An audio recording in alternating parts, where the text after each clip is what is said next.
aktifkan kamera dulu. Karena saya lihat Baik. followers Anda besar ini 500.000. Ya, apakah Anda ini seorang Muslim? Ya, alhamdulillah. Seorang Muslim. Bagaimana? Apakah Islam masih bisa berdiskusi? Karena selama ini saya lihat begini, Bu. Banyak orang Islam bahas agama Kristen. Contohnya siapa? Don Ditan, Irene Handono, Ari Untung, ya kan? Abdul Somad. Ya kalau saya sebutin sampai besok pagi nggak kelar-kelar.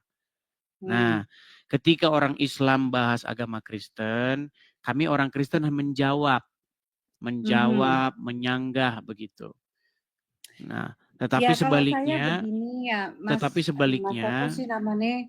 Adanya namanya Mas Edis iya, TV. Edis TV. Tetapi sebaliknya, ketika kami orang Kristen bahas agama Islam, orang Islam nggak mampu lagi menjawab. Yang ada panas, surup massal, ya, biasa demo bersilit-silit, datang ke polisi, nah begitu. Jadi wajah orang Islam itu saya lihat mereka itu hanya mempertahankan agama Islam itu dengan bantuan polisi. Kalau nggak ada agama, kalau nggak ada polisi, nggak ada hukum penistaan agama, agama Islam itu udah punah begitu. Karena udah nggak ada lagi yang percaya dengan agama Islam.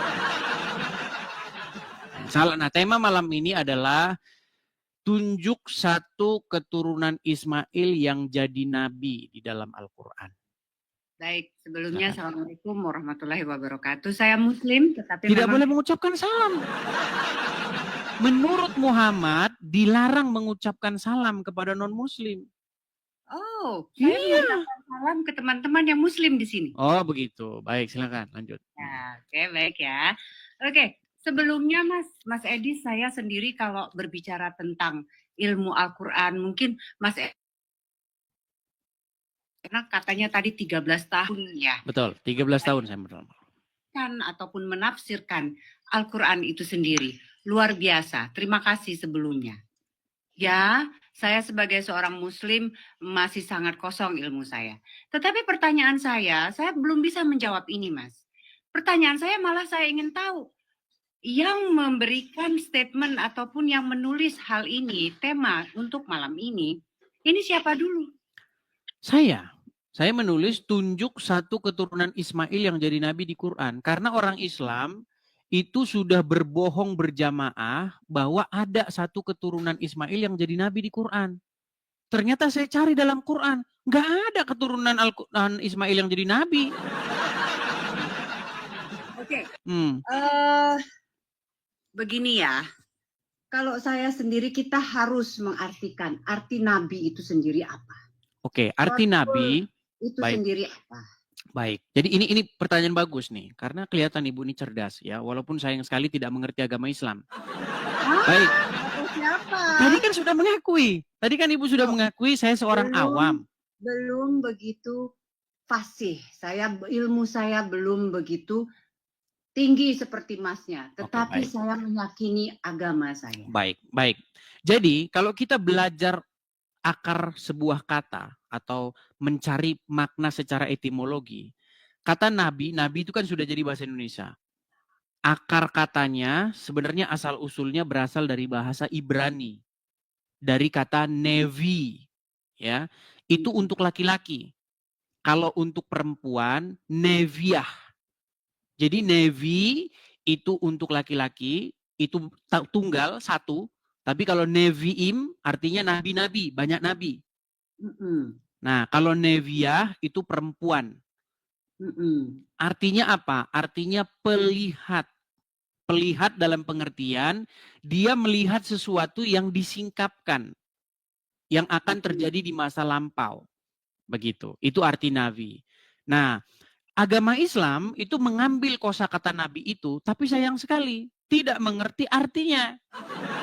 Nah, makanya sekarang ketika kita cari akar kata nabi di dalam agama Islam, itu artinya berasal dari kata an-naba, yang artinya dari tempat tinggi. Dari tempat tinggi. Iya. Berarti itu adalah menurut definisi agama Islam. Tapi ya seperti biasa, ngarang bebas. Iya. Gitu, Mas. Jadi dalam pengertiannya nabi ataupun rasul itu adalah penyampai pesan. penyampai pesan, penyampai berita.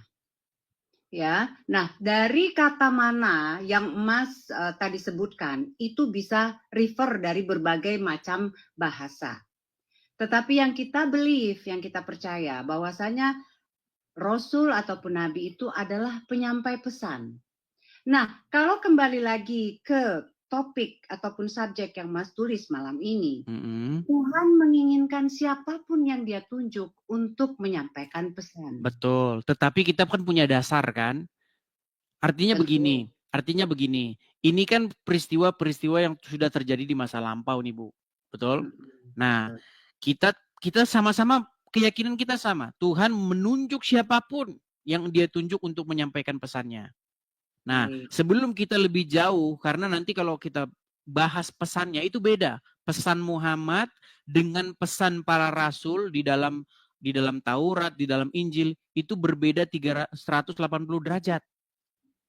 Bagaimana Mas bisa berkata seperti itu? Secara di dalam Al-Quran sendiri, kami mengimani bahwasanya ada kitab-kitab selain dari Al-Quran sebelum Al-Quran. Nah, ini yang jadi masalah. Begini, ketika saya membaca Al-Quran, Bu, ya, yang saya lihat di dalam Al-Quran disuruh beriman kepada kitab-kitab sebelumnya. Ya. Disuruh beriman kepada Injil, disuruh beriman kepada Taurat. Tetapi yang jadi masalah besar adalah di rumah orang Islam sekarang tidak ada dua kitab itu. Tidak ada kitab Taurat dan tidak ada kitab Injil. Yang ada adalah kitab-kitab yang datang sesudah Al-Quran. Kitab yang mengatakan bahwa di surga ada pesta, mohon maaf nih, pesta SEX. Ya kan? Ya, mungkin Ibu sebagai Muslim belum pernah mendengar itu.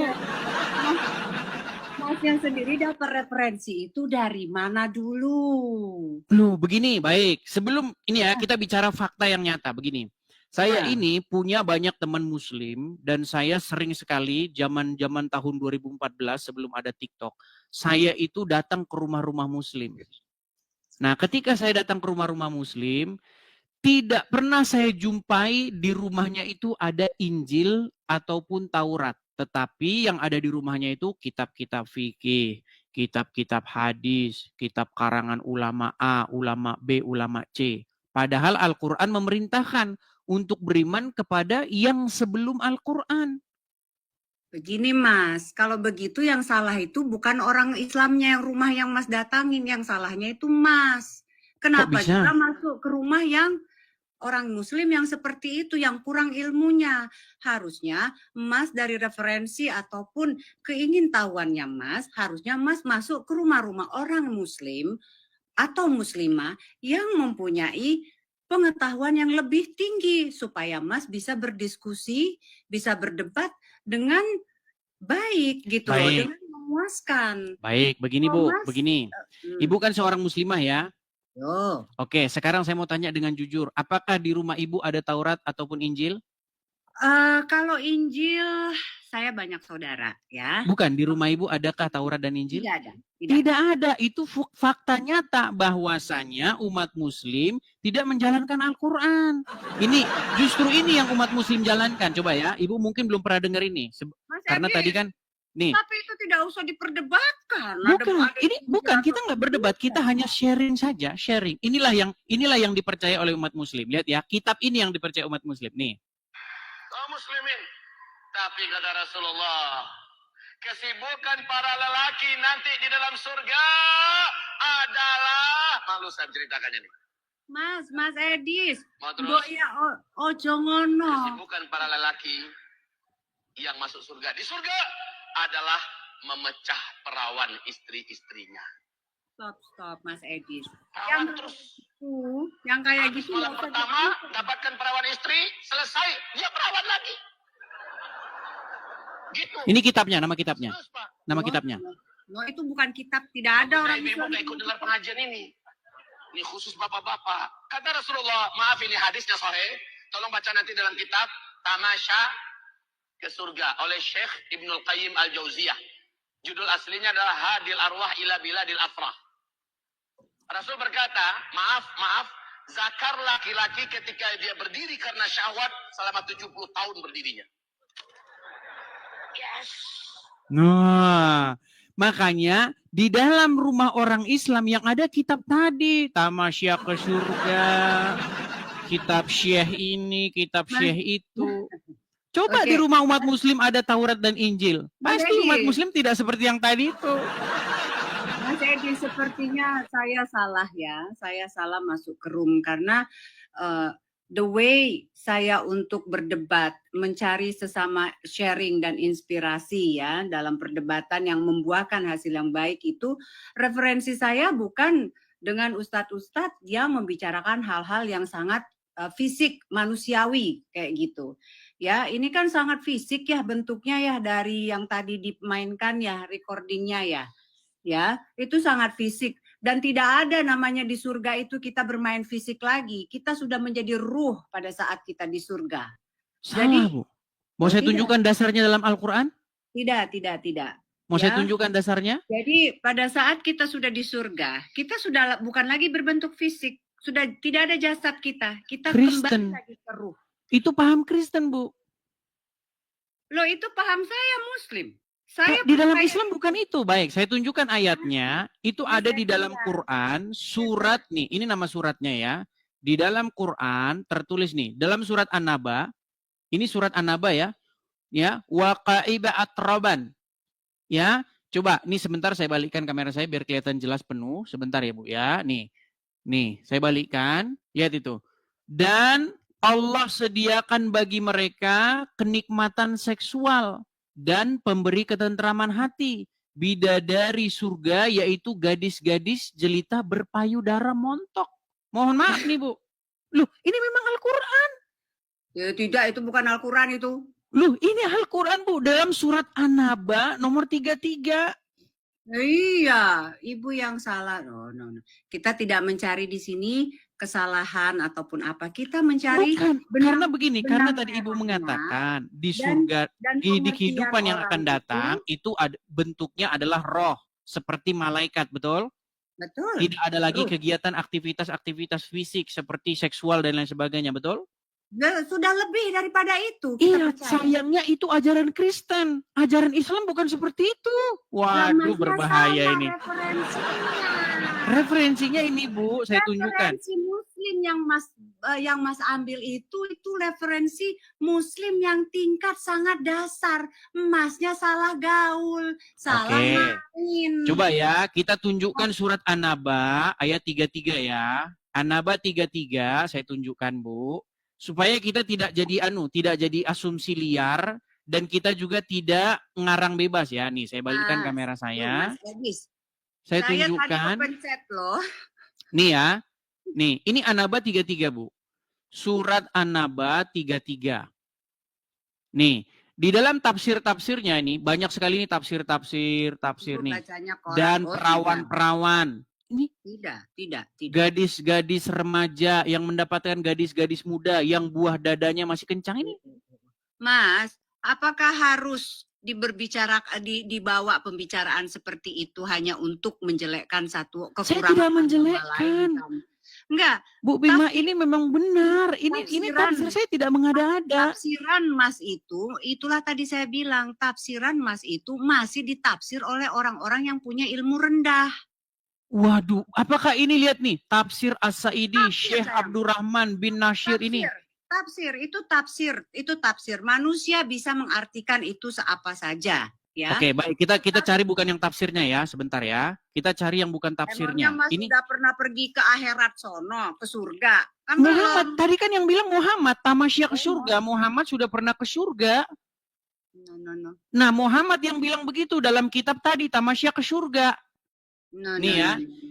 Ini adalah salah satu contoh Quran di mana Muhammad ke surga itu Isra Mi'raj, Mas, ya. Di mana dia di situ banyak ilmu, banyak yang dia dia lihat, banyak kesedihan, banyak vision yang nanti dia akan lihat di akhir zaman.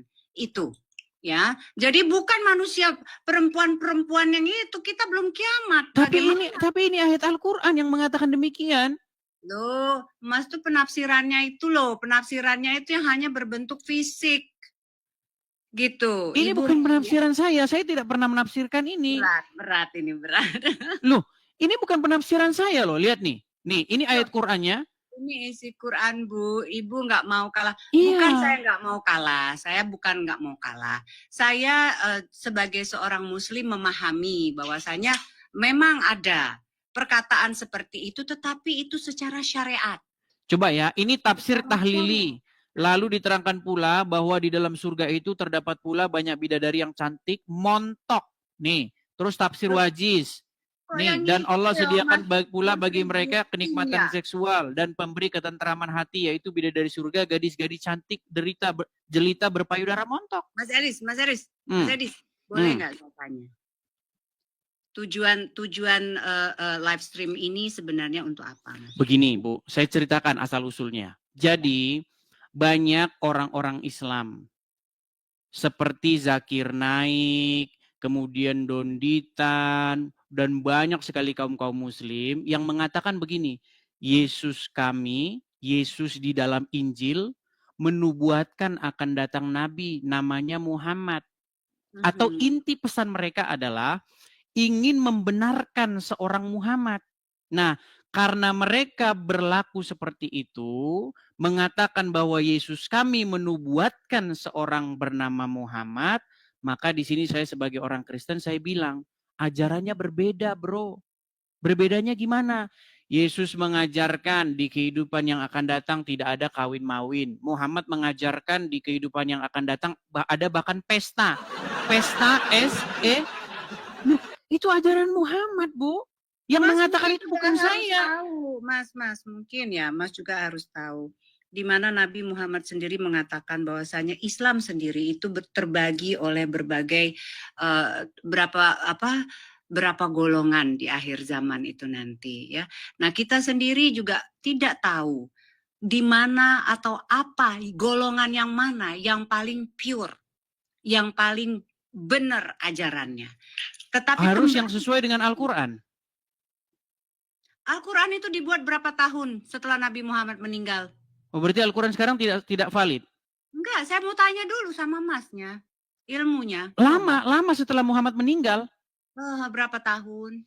Menurut cerita orang Islam, Al-Quran yang ada sekarang ini dibuat oleh yang namanya Utsman bin Affan. Berapa tahun setelah Nabi Muhammad meninggal? Iya, kalau kita belajar secara sejarah sebenarnya Al-Quran baru fix itu tahun 1923 di Kairo, Mesir. Iya. Quran yang sekarang ini teksnya seragam itu baru terjadi tahun 1923. 300 tahun setelah meninggal wafatnya Nabi Muhammad SAW. Ya, taruhlah 300 tahun. Artinya bagaimana kita bisa mempercayai itu sebagai informasi yang valid. Nih, ini contoh ya. Mungkin kan Ibu kan sudah bilang orang yang tidak begitu paham dengan agama Islam. Ini di acara sebuah televisi di Trans TV, seorang ustadz berceramah seperti ini. Perhatikan. Viral ceramah seorang ustadz selebriti Indonesia dalam acara TV agama di salah satu TV swasta di Indonesia yang dengan gamblang menyebutkan soal pesta seks. Acara ini. Oke, saya ini kan videonya langsung saja ya. Videonya langsung nih. Saya udah lihat itu. Iya, enggak, biar teman-teman juga melihat nih, lihat nih ya, biar teman-teman mendengar. Coba nih. Istiqomah Islam agama. Coba nih, lihat nih. Salah satu nikmat yang ada dalam surga adalah pesta seks. Minta maaf, karena inilah yang kita tahan-tahan di dunia. Inilah yang kita tahan-tahan di dunia. Dan kenikmatan terbesar yang diberikan Allah Subhanahu wa Ta'ala di surga adalah pesta seks.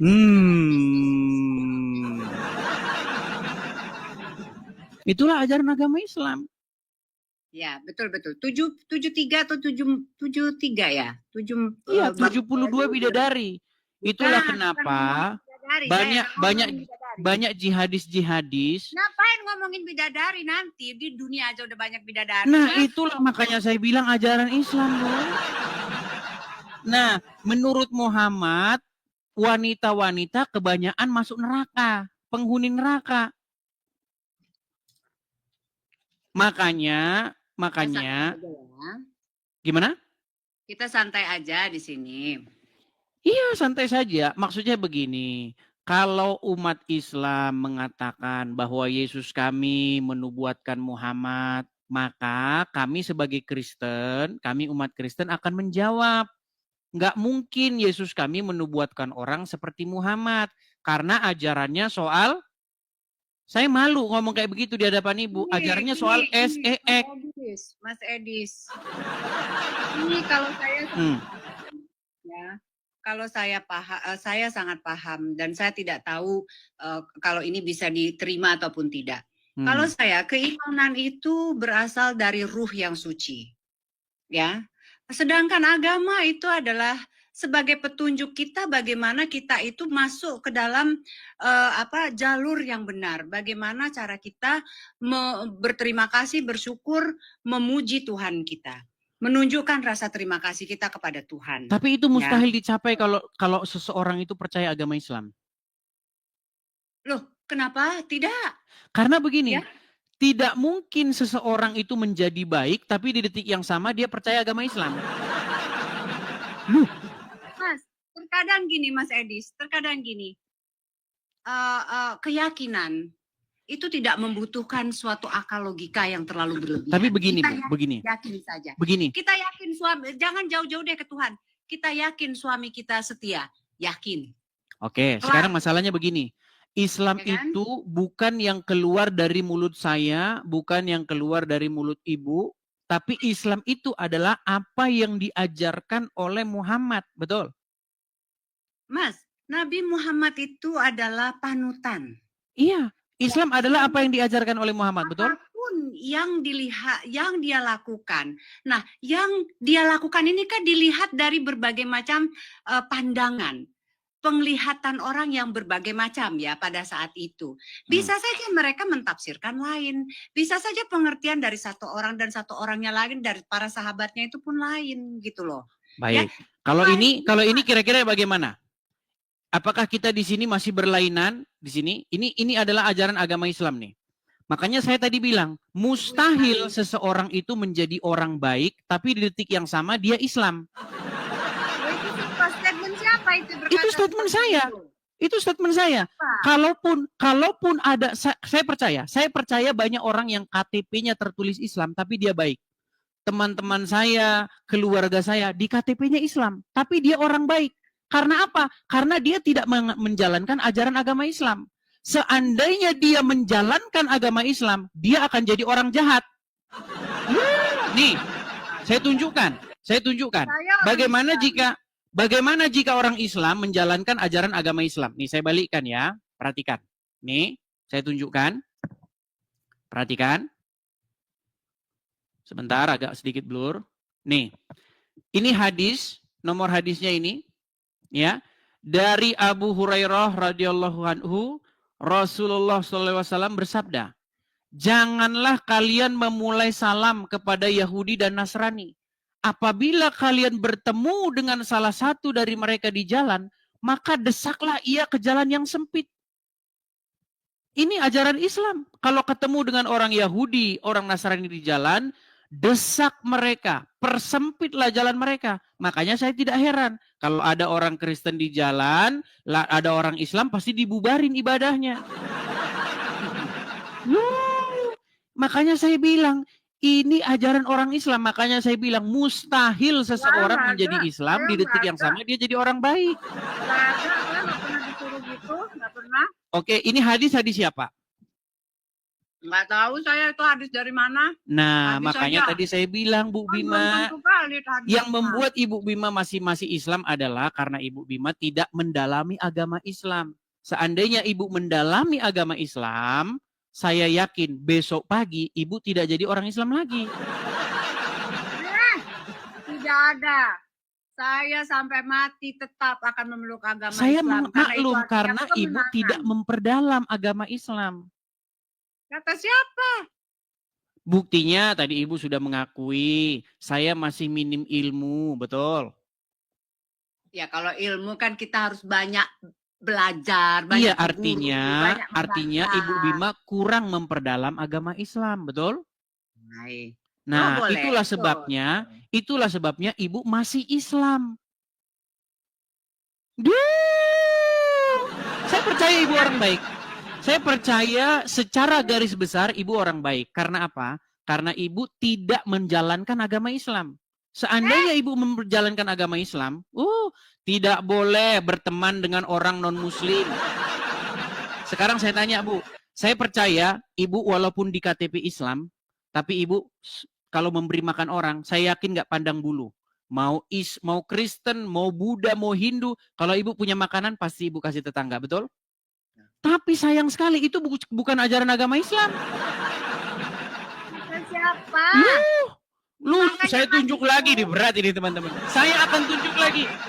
Mas itu tak cari referensinya itu Ustadz nu bener atuh. Ini adalah ajaran agama Islam. Saya tunjukkan lagi hadisnya ya. Aku tidak pernah belajar cak itu. Nah, Sama ini makanya saya bilang kenapa ibu masih Islam, karena ibu tidak memperdalam agama Islam. Nih, saya balik kamera saya tunjukkan lagi nih. Ini kalau jadi orang Islam. Mas Edis ini manipulatif ini Mas Edis. Tidak nih. Dari hadis riwayat Abu Daud, Ahmad, Ibnu Hibban, Ad-Darimi nih.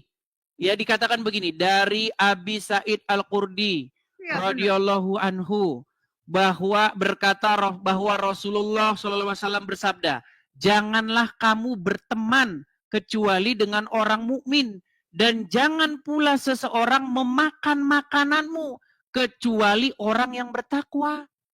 Mas, udahlah, Mas itu makanya kalau memang benar mencari ilmu keislamannya itu, pergilah ke Islam ataupun tokoh-tokoh ataupun ustadz-ustadz, guru-guru yang memang sudah tinggi ilmunya. Sudah saya lakukan. Ada KT. Sudah Bu, aku ini udah belajar agama Islam itu sangat dalam sekali. Udah KT. Sekali ngomong sama biasa baik. Biasa baik kau itu udah KT kau tuh. Aku Islam, aku paham. Udah tapi begini Bu Bima. Pertama-tama saya mengatakan ada dalilnya, ada dasarnya. Saya tunjukkan di layar. Dalil kau tuh dalil kacang itu udah KT. Nah, ini dia masalahnya. Yang kau pakai itu dalil. Ini namanya sifat-sifat begini Bu Bima. Ini namanya sifat-sifat menolak kenyataan. Kita tidak boleh seperti itu. Fakta adalah fakta, tidak boleh kita menolaknya. Enggak gini kan, tadi kan kamu udah, Mas Edis kan udah tahu tuh, dasar basicnya sendiri, Islam sendiri kan ada 73 golongan. Ya, jadi Mas Edis sendiri melihatnya itu di mana dulu gitu loh. Begini, kenapa saya katakan Ibu Bima adalah termasuk 72 golongan yang sesat? Kenapa? Pertama, karena satu, tidak menggunakan dalil. Ya kan, sedangkan saya itu menggunakan dalil-dalil. Contoh surat An-Naba ayat 33. Bahwasanya orang bertakwa, pahala, ya, hadiahnya adalah gadis-gadis yang berpayudara besar. Itu Al-Quran yang mengatakan. Lalu, janganlah makananmu dimakan oleh orang kecuali orang yang bertakwa. Janganlah kamu berteman kecuali dengan orang muslim. Enggak, saya tidak sepaham dengan itu. Masalahnya itu ajaran agama Islam. No. Makanya sudah saya bilang, mustahil seseorang menjadi Islam, di detik yang sama dia jadi orang baik. Kalaupun ada orang Islam yang baik, itu karena dia tidak menerapkan ajaran agama Islam. Apakah kita penting memperdebatkan suatu kata-kata yang dibuat oleh manusia sendiri, sehingga mengenyampingkan yang namanya kesucian ruh kita sendiri? Sekarang, apakah saya mengatakan sesuatu yang saya kata-katakan sendiri? Apakah itu yang tertulis di dalam literatur agama Islam? Dibuat oleh siapa? Bukankah Anda... Oke, sekarang saya tanya. Ibu percaya nggak bahwa Al-Quran itu firman Allah? Saya percaya Al-Quran. Tetapi kalau yang tertulis di dalam An-Naba 33 tadi apa? Nah, itulah makanya ditafsirkannya itu dari berbagai macam perspektif, Mas. Ini tidak penafsiran. Waqaiba atroban. Artinya adalah gadis-gadis yang berpayudara menonjol. Mas Edis itu terlalu cetek pemahaman tafsiran dari Al-Quran itu sendiri. Secara gini Mas, kalau kita itu ibaratnya sudah menjadi ruh, apakah masih kita pandang itu yang kayak gunung-gunung, apa tadi Mas bilang itu? Itulah ajaran agama Kristen. Nih, ada satu dialog antara Yesus dengan orang-orang Saduki. Mulai kejang-kejang. Jadi ada satu sekte dalam agama Yahudi, yaitu orang-orang Saduki. Orang-orang Saduki itu tidak percaya dengan kebangkitan orang mati. Kalau orang sudah mati, sudah selesai hidup ini, nggak ada kebangkitan. Nah, orang-orang Saduki dalam tanda kutip, mereka mengejek Yesus dengan pertanyaan begini. Guru adalah seorang wanita. Dia memiliki suami, kemudian suaminya meninggal. Nah, kemudian dia mengambil suami lagi, suaminya meninggal lagi. Mengambil lagi, sampai 7 kali. Lalu perempuan itu pun mati. Pada hari kebangkitan nanti, siapakah yang menjadi suami dari perempuan itu? Sebab dia telah bersuamikan 7 orang. Apa kata Yesus? Kamu betul-betul sesat. Karena pada waktu hari kebangkitan, orang tidak kawin dan dikawinkan, melainkan hidup seperti malaikat di sorga. Orang tidak kawin lagi. Tubuhnya tidak membutuhkan lagi makanan untuk bisa hidup. Tetapi dibangkitkan dengan tubuh yang baru. Nah, sedangkan di dalam ajaran agama Islam, lanjut. Loh, bahkan ceramah. Ada ceramah dari satu ustazah, ceramahnya sangat viral dan fenomenal. Apa dia bilang? Di hari surga besok, Bu, ya, jangankan pangeran-pangeran, suami orang pun tidak apa-apa. Itu ajaran ustazah yang sangat viral. Mungkin sebenarnya nggak harus jadi ustazah itu saya kali ya. Nah, makanya coba tanggapi dulu itu ustazah yang lagi viral. Dia bilang apa? Jangankan pangeran, kata dia, dengan logat Minangnya. Jangankan pangeran, suami orang pun nggak masalah kalau mau. Itu surganya Islam. Turunin Bang, bosen katanya. Udah disuruh-suruh saya. Gimana kira-kira? Boleh kita lanjut lagi besok atau bagaimana? Oh, nggak masalah. Saya tadi juga sebenarnya agak menarik sih ilmu ini ya. Sharing ini gitu kan, debat ini gitu kan. Tetapi yang ingin saya sampaikan di sini kalau saya sendiri secara pribadi ya Mas ya, banyak juga yang menghujat saya karena saya tidak menggunakan hijab ya, ataupun saya memakai hijab. Bagus, hijab itu tidak ada dalam Al-Quran. Nggak ada, hijab itu tutup kepala, nggak ada. Saya 13 tahun memperdalam agama Islam, ya 100 kali lebih saya membaca Al-Quran, tidak saya temukan pengertian hijab itu artinya tutup kepala. Yang dihijabi itu ini, dada ke bawah. Karena zaman dulu perempuan-perempuan itu tidak pakai atasan, mohon maaf, tidak pakai atasan. Lalu Umar punya ide, Umar bin Khattab, sahabatnya Muhammad punya ide, berkata begini, wahai Rasulullah, bagaimana kalau istri-istrimu ini dihijabi? Hijab itu artinya penutup badan, bukan penutup kepala. Hijab sebagai penutup kepala itu. Mas Edi, saya bilang di dalam agama saya sendiri pun, dalam agama sebagai seorang muslimah ya, saya juga sebenarnya agak-agak sedikit ingin membuka gitu ya untuk pemahaman teman-teman ya. Ternyata di dalam Muslim sendiri saling menjatuhkan dengan hijab itu sendiri pun itu juga luar biasa pressure-nya, tekanannya gitu ya. Karena saya juga terkadang menggunakan kerudung ataupun kadang tidak gitu kan. Ini apa toh? Apa iki? Gip itu, gip. Gip, oh kemasnya. Terserah, ada ke siapapun dia mau ngasih. Nih, ini saya kasih tunjuk ya. Bagaimana zaman-zaman dulu, saya tidak tahu. Saya tidak tahu ya, mungkin ibu kelahiran tahun berapa saya nggak tahu. Nih, ini adalah wanita-wanita zaman dulu. Nggak ada orang pakai jilbab zaman dulu. I know. Nih, apakah gini, menjadi pertanyaan begini, apakah dulu orang Islam tidak pernah baca Quran? Ini wanita-wanita Indonesia zaman dulu, tahun 90-an. Nggak ada orang pakai jilbab. Nggak ada. Bahkan zaman dulu saya masih ingat, zaman saya masih SD, masih kecil. Kalau ada orang pakai jilbab, kami kira itu kuping besar sebelah. Iya, zaman saya masih kecil, ngelihat orang berjilbab itu, kami merasa heran. Kenapa itu kepala ditutup-tutupin? Karena kami pikir dulu, telinganya itu entah sompal, entah gimana. Nih, orang zaman dulu nggak ada jilbab-jilbaban tuh, mana? Nggak ada. Nih, ada ini zaman sekarang, nih modern. Ini zaman sekarang, SMA zaman sekarang. Zaman dulu nggak ada jilbab-jilbaban. Oh.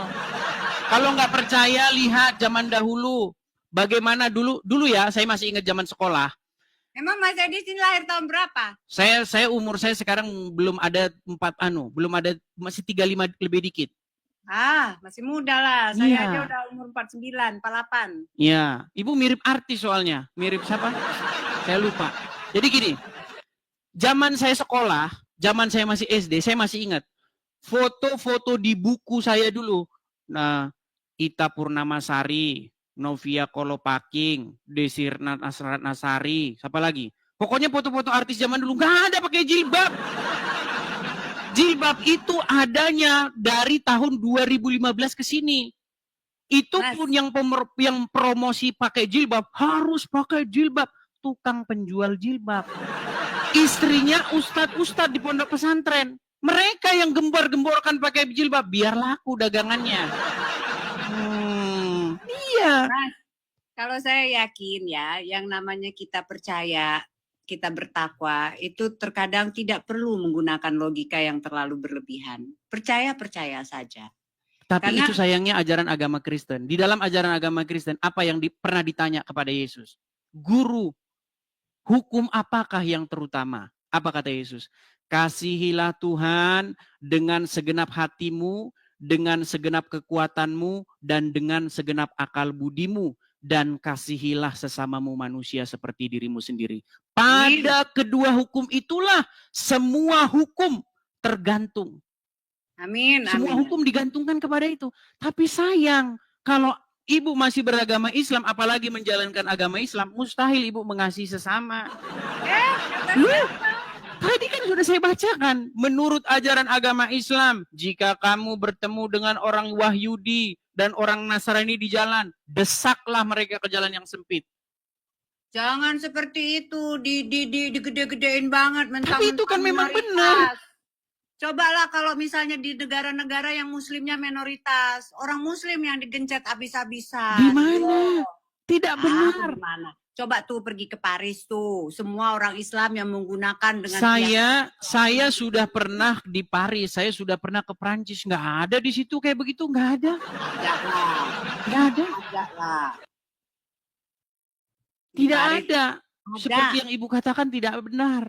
Oh, saya tidak terguncang, Mas. Ini ya, maaf saya baca. Saya tidak terguncang. Saya pun paham tentang sedikit ilmu kasih Tuhan ya. Kudus. Saya sedikit paham itu ya. Dan saya menyikapi semua perbedaan itu diambilnya bukan di perbedaannya, tetapi apa yang mempersatukannya. Itu saja. Ya, tetapi masalahnya jika ibu masih Islam atau menerapkan ajaran Islam, mustahil bersatu. Karena Muhammad itu membawa permusuhan. Bahkan di dalam hadis dikatakan, kiamat tidak akan terjadi sampai sebelum kaum muslimin membunuh. Loh, itu fakta loh. Apa? Saya pakai kata sensor karena nanti ini kan tahu kan TikTok kan banyak kata-kata yang disensor. Maksudnya membunuh NUH. Ada hadisnya. Kiamat tidak akan terjadi sampai kaum muslimin membunuh orang-orang Wahyudi.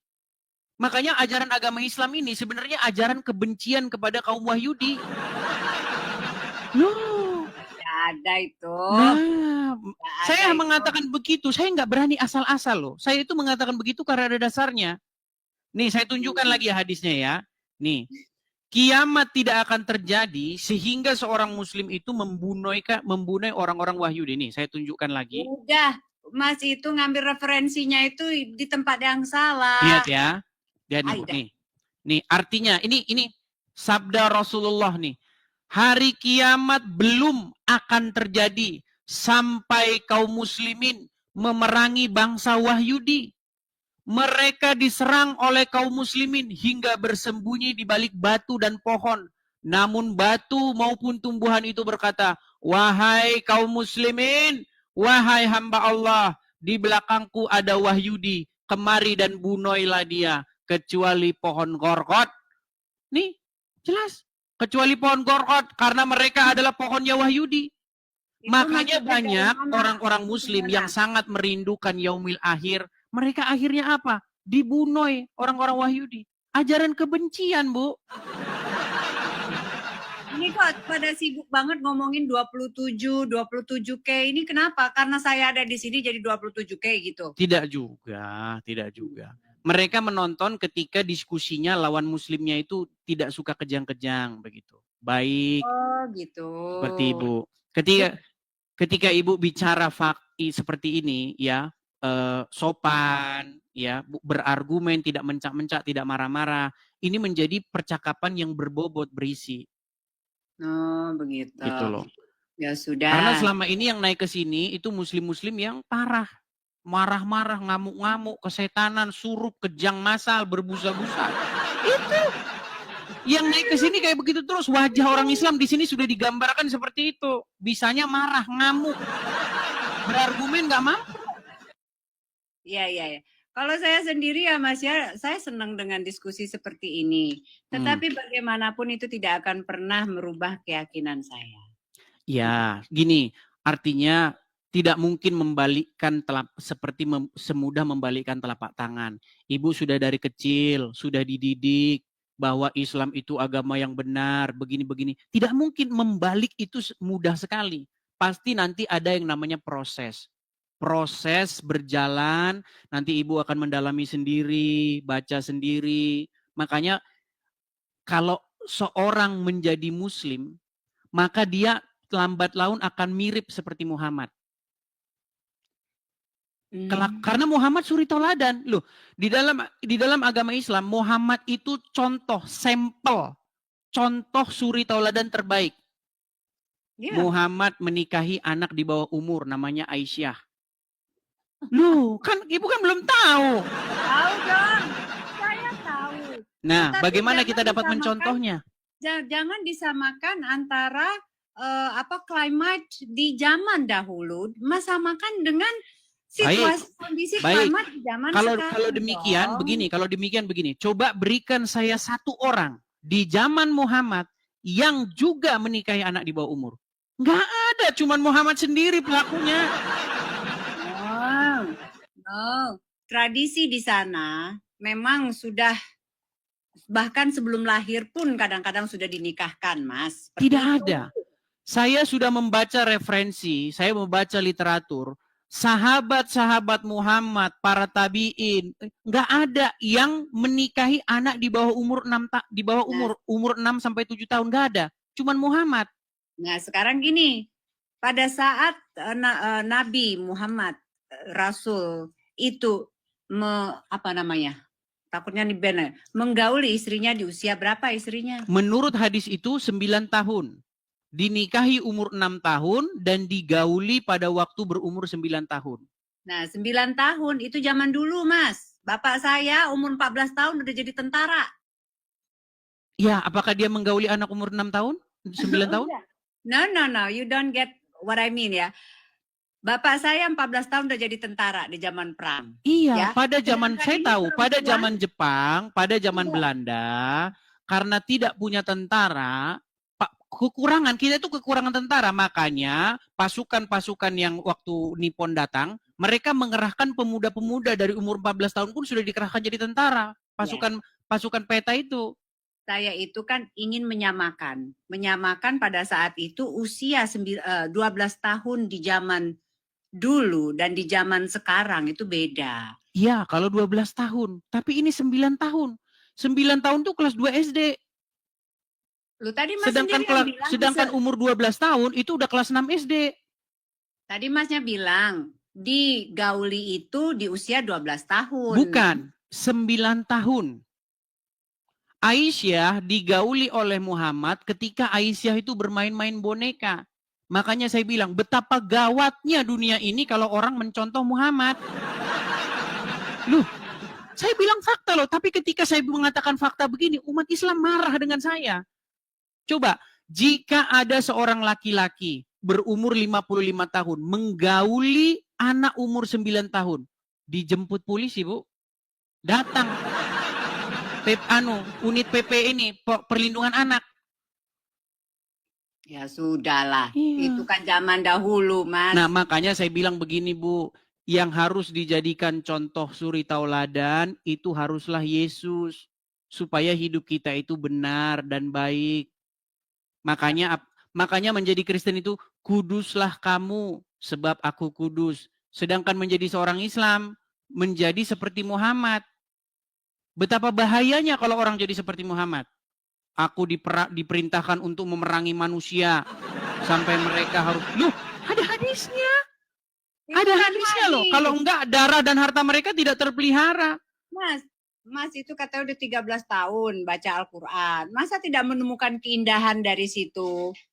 Ketika saya dengar dari umat muslim yang awam-awam, yang unyu-unyu, memang begitu. Islam itu indah, rahmatan lil alamin. Casingnya. Tapi ketika saya dalami, nih, saya kasih contoh lagi ya. Nih, jikalau seorang muslim mencontoh Muhammad, inilah yang terjadi, Bu. Lihat ya, perhatikan nih. Di dalam Sunan At-Tirmizi nomor sekian-sekian nih, 2531. Apa dikatakan di sini nih? Perhatikan ya. Nih, Rasulullah Shallallahu Alaihi Wasallam bersabda, saya diperintahkan untuk memerangi manusia hingga mereka mengucapkan tidak ada Tuhan yang berhak disembah selain Allah. Apabila mereka mengucapkannya, maka mereka telah menghalangiku untuk menumpahkan darah dan merampas harta mereka. Nih, kalau orang nggak ngucapin syahadat sama Muhammad, darah dan hartanya tidak terpelihara dari Muhammad dan para pengikutnya. Ini hadisnya. Saya tidak mengada-ngada loh. Ini semua dalilnya ada ketika saya berbicara. Saya tidak berpijakan pada hadis 100%, Mas. Nah, berarti ini yang saya bilang sulit. Tapi tidak apa-apa, itu proses kok. Saya tahu itu proses. Proses apa? Proses meninggalkan agama Islam. Iya, karena memang pada akhirnya nanti kalau kita betul-betul mendalami, nanti kita waktu tidur malam-malam pikirkan, sebenarnya kita ini mau kemana? Dari mana asal usul manusia ini? Kemana manusia ini pergi? Ya kan? Ya, kalau saya sih punya keyakinan bahwasanya saya ini dari ruh. Ruh itu adalah dari Tuhan dan akan kembali ke Tuhan. Dan di dalam agama Islam tidak boleh sembarangan berbicara tentang ruh. Bahkan Muhammad tidak diberikan pengetahuan tentang ruh. Loh, saya tunjukkan. Ada dalilnya di dalam Quran. Dulu, Aidah, udah. Mas itu belajar Islam mana dulu? Islam cetek, Mas dalamin terus Mas cari perbedaan-perbedaannya. Samano. Baik. Saya ketika berbicara itu tidak asal-asal berbicara. Di dalam Quran surat Al-Isra ayat yang nih, saya balikin ya kamera saya ya. Saya balikin lagi kamera saya. Ini kalau saya ngomong tuh ada dalilnya semua. Tidak pernah saya asal-asalan ngomong. Nih. Saya perbesar dulu. Dalil lah. Nih. Dan mereka bertanya kepadamu Muhammad tentang ruh. Katakanlah, ruh itu termasuk urusan Tuhanku. Sedangkan kamu diberi pengetahuan hanya sedikit. Orang Islam nggak tahu tentang ruh. Itu Islam mana dulu? Ini Al-Quran, surat Al-Isra. Mas, di dalam Al-Quran itu sendiri dikatakan bahwasanya pada saat nanti kita kembali, kita itu akan berupa ruh. Tidak ada ayat yang demikian. Yang ada adalah Muhammad diberitahu, kalau ada orang bertanya tentang ruh kepadamu, bilang, aku tidak diberi pengetahuan melainkan hanya sedikit. Nah, terus manusia itu menurut Mas punya nyawa itu apa? Nah, di dalam ajaran agama Islam tidak diajarkan seperti itu. Yang ada itu di dalam ajaran agama Kristen. Aduh. Nggak ada, aduh. Tapi kita jadi kejauhan ini bahasan kita ini. Tapi intinya masa sih? Gimana? Nyarinya itu, referensinya itu di tempat yang benar, jangan di tempat yang cuma cetek-cetek gitu ilmunya. Oke, di mana saya harus memperdalam agama Islam?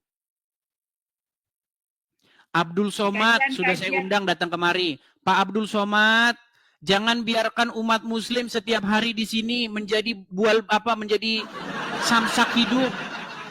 Pak Ustadz Adi Hidayat, tolong datang kemari. Ayo diskusi dengan saya. Naik ke komal saya. Datang ke sini cukup dengan memencet tombol di HP Anda. Anda sudah datang ke sini. Tidak perlu repot-repot. Saya tahu Abdul Somad nggak soalnya ke Singapura aja dia ditolak. Abdul Somad tuh ke Singapura aja dia ditolak, tidak diterima. Masih cari misalnya kajian-kajian yang sudah lebih tinggi kali ya ilmunya itu di makrifat, kajian makrifat dan lain sebagainya. Jadi bukan hanya sekedar syariatnya aja yang kita baca, yang kita ikutin, repot. Justru kalau kita mengikuti makrifat, Islam yang golongan Islam Sufi, nih, saya akan tunjukkan apa kata orang-orang Islam. Nih, sebentar ya. Sebentar. Nih, ini kata orang Islam nih.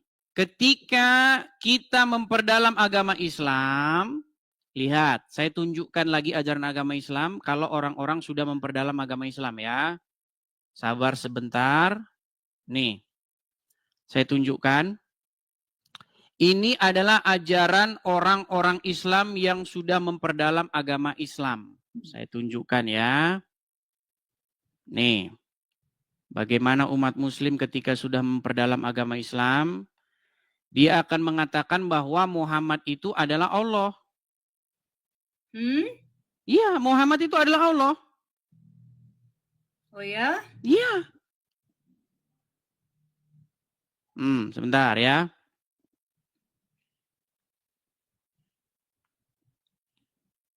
Sebentar gimana? Nih, saya tunjukkan. Nih, lihat, dengarkan.